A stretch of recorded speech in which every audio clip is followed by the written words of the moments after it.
Hello student, Chandra updates के YouTube channel में आपका स्वागत है। Very very welcome to my class students. चलिए ध्यान देते हैं, आज का आपका बहुत बेहतरीन टॉपिक है कक्षा 10 का विज्ञान, जो 4 अप्रैल को आने वाले आगामी परीक्षाओं में इंपॉर्टेंट प्रश्न है उसको हम आपको बताएंगे। और उम्मीद है कि आप 3 से 4 दिन के अंदर जो आपके बचे हुए हैं उसमें आप इन टॉपिक को तैयार कर लेंगे। तो चलिए फटाफट हम स्टार्ट करते हैं बिना समय को गंवाएं।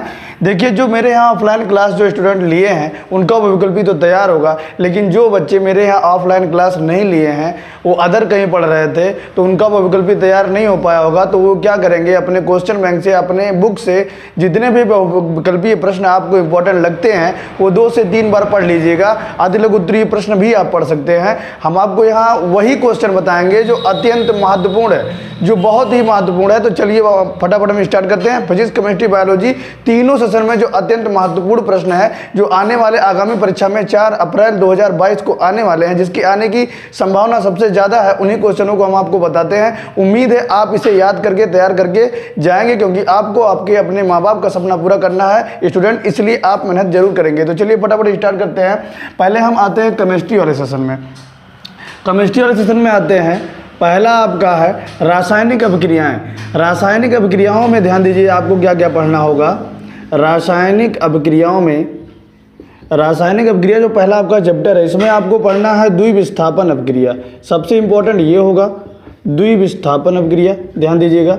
इसके अतिरिक्त आपका होगा दूसरा ऑक्सीकरण और अपचयन अभिक्रिया, ये आपको ध्यान रखना है। ऑक्सीकरण और अपचयन अभिक्रिया, जितने भी ऑक्सीकरण और अपचयन अभिक्रिया, जितने भी कॉन्सेप्ट आप क्लियर करेंगे विथ एग्जाम्पल, बिना एग्जाम्पल के या बिना समीकरण के कोई भी अभिक्रिया अधूरी है स्टूडेंट, ध्यान दीजिएगा। तो आपको रासायनिक अभिक्रियाओं में द्विविस्थापन और ऑक्सीकरण अपचयन अभिक्रिया, ये दोनों को अति महत्वपूर्ण तरीके से याद करना है। और यदि आप संयोजन अभिक्रिया भी पढ़ लेते हैं तो ठीक होगा। चलिए दूसरा आपका हो जाएगा अम्ल और क्षार की परिभाषा में आते हैं। इसमें थोड़ा और है, एक आप याद कर लेंगे विकृत गंधिता, आप पढ़ लीजिएगा, याद नहीं करना होगा। विकृत गंधिता आप पढ़ सकते हैं।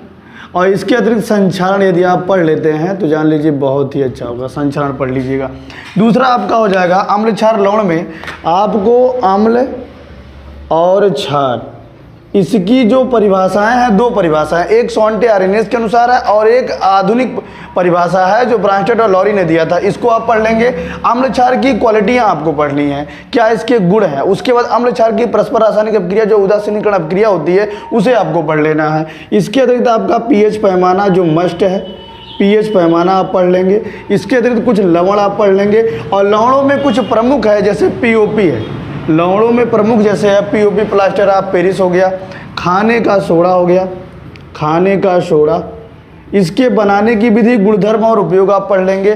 पीओपी हो गया, खाने का सोडा हो गया, धावन सोडा हो गया, ध्यान रखिएगा धावन सोडा, जिसमें सबसे ज़्यादा इंपॉर्टेंट पीओपी है, प्लास्टर ऑफ पेरिस। चलिए अगला कॉन्सेप्ट स्टार्ट करते हैं मेटल और नॉन मेटल में। आपका जो वीडियो हमने बना दिया था धातु और अधातु का, इसमें धातु अधातु की आपकी परिभाषाएं पढ़ लेंगे, कुछ एग्जाम्पल पढ़ लेंगे, और इसकी रासायनिक गुण क्या है कि धातुओं के ऑक्साइड जो होते हैं वो क्षारीय होते हैं, अधातुओं के ऑक्साइड अम्लीय होते हैं, एक एग्जाम्पल आप याद कर लेंगे। धातुएं धनायन बनाती हैं, इसका एग्जाम्पल आप देख लीजिएगा, और अधातुएं ऋणायन बनाती हैं, इसका एग्जाम्पल आप देख लेंगे। धातु अधातु की क्वालिटियाँ हो गई। इसके अतिरिक्त इसमें आप उपधातु पढ़ लेंगे, उपधातु पढ़ ही लीजिएगा। और उपधातु पढ़ने के साथ साथ गाइज आपको ध्यान देना होगा मिश्र धातु। मिश्र धातु यदि आप पढ़ लेते हैं तो बाय द वे यदि एक आध क्वेश्चन आ गया, आने की संभावना तो वैसे मिश्र धातु की कम है, लेकिन वो विकल्प वगैरह में आ जाता है तो इंपॉर्टेंट होगा, मिश्र धातु आप पढ़ सकते हैं। इसके अतिरिक्त जो हमने आपका एक वीडियो बना दिया था अमलगम, अमलगम भी आप पढ़ ही लेंगे। इसके अतिरिक्त आपका metal non metal concept clear हो जाएगा। इसके बाद वाले चैप्टर में आपको देखना है मेंडलीव की मूल आवर्त सारणी, मेंडलीव का मूल आवर्त नियम। मेंडलीव ने जो पहली आवर्त सारणी बनाई थी उसका लक्षण क्या है, उस समय कितने तत्व ज्ञात थे, क्या उपयोगिता है और क्या उसके दोष हैं, ये मेंडलीव की मूल आवर्त सारणी आप याद कर लेंगे। और इसके अतिरिक्त आपका याद करना होगा आधुनिक आवर्त सारणी, आधुनिक जो मॉडर्न पीरियोडिक टेबल है, आधुनिक आवर्त सारणी, आधुनिक आवर्त सारणी हो गई आपकी। चलिए फटाफट इसका स्क्रीनशॉट ले लीजिए, इसके बाद आगे हम बताते हैं। एक चैप्टर जो आपका बच गया है कार्बनिक रसायन का, इसके अतिरिक्त आपका हो जाएगा कार्बनिक रसायन में आप देखेंगे, कार्बनिक रसायन में सबसे जरूरी चीज है, कार्बनिक रसायन वाले पोर्शन में सबसे जरूरी चीज आपका है IUPAC नाम, जिसका लिंक हम डिस्क्रिप्शन में दे रहे हैं, वहां जाके अब 3-4 वीडियो है पढ़ सकते हैं। कक्षा 10 वालों के लिए 2-3 वीडियो ही पर्याप्त होगा। IUPAC नाम हो जाएगा आपका, अत्यंत महत्वपूर्ण है। और उसके अतिरिक्त आपका हो जाएगा एथिल अल्कोहल, ये इंपॉर्टेंट है, इसको स्टार लगा के आप पढ़ेंगे। एथिल अल्कोहल आप पढ़ के जाएंगे, ध्यान दीजिएगा। इसके बनाने की विधि पढ़ेंगे आप, गुणधर्म पढ़ेंगे, उपयोग पढ़ेंगे और परीक्षण भी पढ़ सकते हैं। वैसे एथिल अल्कोहल अपने विशेष गंध की वजह से ही पहचानी जाती है, इसको ध्यान रखेंगे। यही एथिल अल्कोहल है जिसे स्पिरिट ऑफ वाइन कहते हैं। स्पिरिट ऑफ वाइन का मतलब इससे से ही शराब बनाए जाते हैं। अल्कोहल शराब नहीं होता है, शराब में ये पड़ा होता है, ध्यान रखिएगा। इसके अतिरिक्त यदि आप पढ़ लेते हैं पेट्रोलियम, हल्का सा आप पेट्रोलियम देख लेंगे, पेट्रोलियम वाला पोर्शन आप देख लेते हैं, बहुत अच्छा होगा। और तीनों श्रेणियां जो IUPAC नाम में है, एल्केन, एल्किन, एल्काइन, इनको जरूर आप पढ़ लेंगे। सूत्र कैसे बनाना है वीडियो में हमने बताया, डिस्क्रिप्शन में जाके देख सकते हैं आप हमारे सारे वीडियो को। पेट्रोलियम पढ़ने के बाद हल्का सा यदि आप साबुन देख सकते हैं, साबुन, उच्च अणुभार वाले वसीय अम्ल जो साबुन 2 प्रकार के होते हैं, सोडियम और पोटेशियम वाले, इसको आप देख सकते हैं। साबुन देख लीजिएगा, साबुन 2 प्रकार के होते हैं, नहाने का साबुन, धोने का साबुन का, दोनों में अंतर देख लेते हैं। चलिए फटाफट हम पहुंचते हैं फिजिक्स वाले पोर्शन में। फिजिक्स वाले पोर्शन में क्या क्या इंपॉर्टेंट है गाइस, ध्यान देंगे। फिजिक्स का जो पहला चैप्टर आपका है वो है प्रकाश। इस प्रकाश वाले में प्रकाश का परावर्तन आपको पढ़ लेना है, परावर्तन के नियम पढ़ लेंगे आप, अपवर्तन पढ़ लेंगे और जो इंपॉर्टेंट है वो है पूर्ण आंतरिक परावर्तन। पूर्ण आंतरिक परावर्तन कब होता है, ये सबसे इंपॉर्टेंट है। इसकी जो 2 शर्तें हैं ध्यान रखेंगे क्रांतिक कोण के साथ। पूर्ण आंतरिक परावर्तन, अपवर्तन पे जो दैनिक जीवन में एग्जाम्पल हमने बताया है उसको आप अच्छे से देख लीजिएगा। इसके अतिरिक्त आपको लेंस देखना है और लेंस के बाद आपको दर्पण देखना है। लेंस दर्पण द्वारा प्रतिबिंब बनने का जो वीडियो हमने बनाया है उसको आपको देख लेना है। लेंस और दर्पण पर आधारित जो न्यूमेरिकल प्रश्न हमने इस पर वीडियो बना दिया है उसको एक बार आप देख लीजिएगा, 15 से 20 मिनट का है, आपका सारा डाटा क्लियर हो जाएगा। लेंस की क्षमता आप देख सकते हैं। अगर आपको थोड़ा सा अच्छा लग सकता है तो प्रकीर्णन आप पढ़ लीजिएगा। और प्रकीर्णन के साथ साथ जो सबसे मस्ट स्टार लगा सकते हैं, मानव नेत्र का क्षेत्र वर्णन। मानव नेत्र का क्षेत्र वर्णन अगर नेत्र नहीं देता है तो आपका दे सकता है दृष्टि दोष। गाइस ध्यान देंगे, दृष्टि दोष आप देख लीजिएगा। ये आपका हो गया फिजिक्स का जो प्रकाश वाली यूनिट है। इसके बाद हम पहुंचते हैं विद्युत पर। विद्युत क्या है, विद्युत किसे कहते हैं, आवेश आप थोड़ा सा पढ़ सकते हैं। विभव और विभवांतर जरूर एक बार देख लेंगे आप।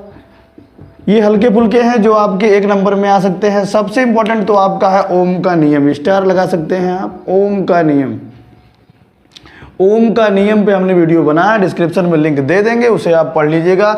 इसके अतिरिक्त आपका प्रतिरोधों का संयोजन, प्रतिरोधों का संयोजन, प्रतिरोधों का संयोजन हो गया।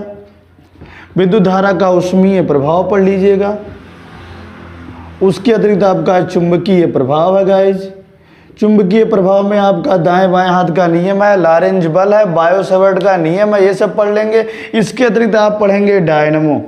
डायनमो थोड़ा सा आप देख लीजिएगा, और डायनमो के साथ विद्युत मोटर में जो थोड़ा सा अंतर है इसे आप क्लियर करके जाएंगे।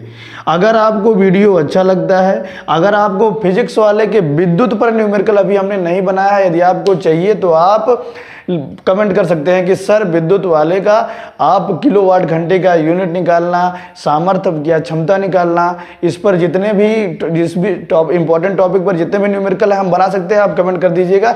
तो कल हम इसका वीडियो हम अपलोड कर देंगे। इसके बाद 2-3 दिन आपके बचते हैं, उसमें आप अच्छा खासा रिविजन कर लेंगे। देखिए आपको नया कुछ नहीं पढ़ना है, आपको जो हम बता रहे हैं सिर्फ उसी का रिविजन करना है। यदि आप इसमें से कुछ ज़्यादा नया हो जा रहा है तो उसको छोड़ दीजिए, जो आप पढ़ें उसी का रिविजन करिए, क्योंकि जो ये 2-3 दिन आपके बचे एग्जाम के लिए वो अत्यंत महत्वपूर्ण है, ध्यान रखिएगा।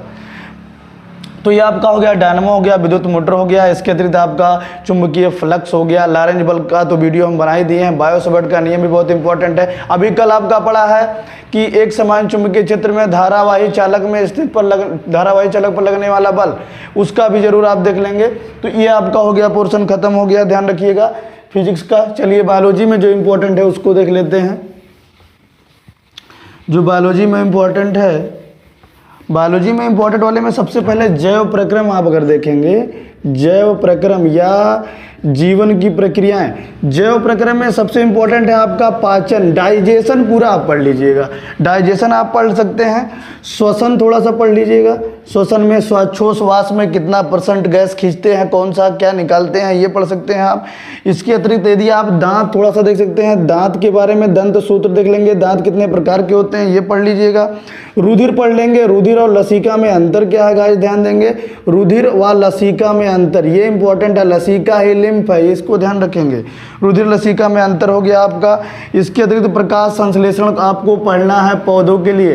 प्रकाश संश्लेषण, ये इसका जो आपका एक इक्वेशन है, रासायनिक समीकरण, स्टूडेंट पक्का वो आपको याद करके जाना है, ध्यान रखिएगा। प्रकाश संश्लेषण आपका हो गया। इसके अतिरिक्त आपको ध्यान देना है पादप और जंतु हार्मोन्स, जिसमें पादप हार्मोन्स सबसे ज़्यादा इंपॉर्टेंट है। पादप हार्मोन्स, अगर आप जंतु हार्मोन्स भी देख लेते हैं तो महत्वपूर्ण है। और हृदय का सचित्र वर्णन, या सचित्र कार्यविधि लिखिए।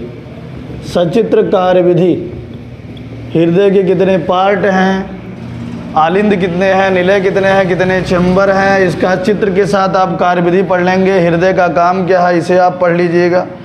नामांकित चित्र बना सकते हैं। पर्यावरण में क्या इंपॉर्टेंट टॉपिक है, ध्यान देते हैं। पर्यावरण में पर्यावरण की परिभाषा ही जरूरी है। इसके अतिरिक्त आपका ओजोन परत, ओजोन परत का क्षय, ओजोन परत का क्षय, ये इंपॉर्टेंट है गाइज। क्षय कैसे हो रहा है, इसको कम कैसे करेंगे, सबसे ज़्यादा क्षय कहाँ हो रहा है। इसके साथ साथ एसिड रेन, अम्लीय वर्षा, अम्लीय वर्षा आप पढ़ लीजिएगा, सबसे महत्वपूर्ण हो जाएगा आपका। ऊर्जा के स्रोत, वाह वाह, वेरी इंपॉर्टेंट पॉइंट। ऊर्जा के स्रोत, पृथ्वी पर प्राकृतिक ऊर्जा का सबसे बड़ा स्रोत जानते ही होंगे आप लोग, सूर्य है।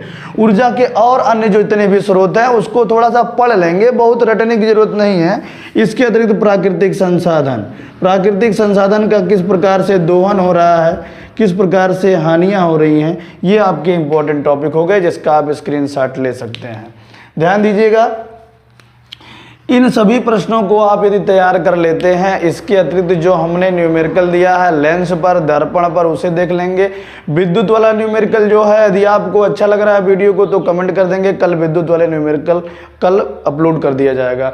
इसके अतिरिक्त आपका है IUPAC नाम। IUPAC नाम वेरी मस्ट है, ये जरूरी है आपके लिए। IUPAC नाम आप पढ़ के जाएंगे। एथिल अल्कोहल का जो हमने बताया है अति महत्वपूर्ण है। कुछ बच्चे एसिटिक अम्ल भी तैयार कर सकते हैं। एसिटिक अम्ल यदि आप तैयार कर ले रहे हैं तो बेटर होगा, ध्यान रखिएगा। तो ये आपका पूरा टॉपिक था। उम्मीद है आपको वीडियो समझ में आया होगा। ध्यान रखिएगा, द्वंद्व कहाँ तक पाला जाए, युद्ध कहाँ तक टाला जाए। ध्यान दीजिएगा, द्वंद्व कहाँ तक पाला जाए, युद्ध कहाँ तक टाला जाए, तो राणा का वंशज फेंक जहाँ तक भाला जाए।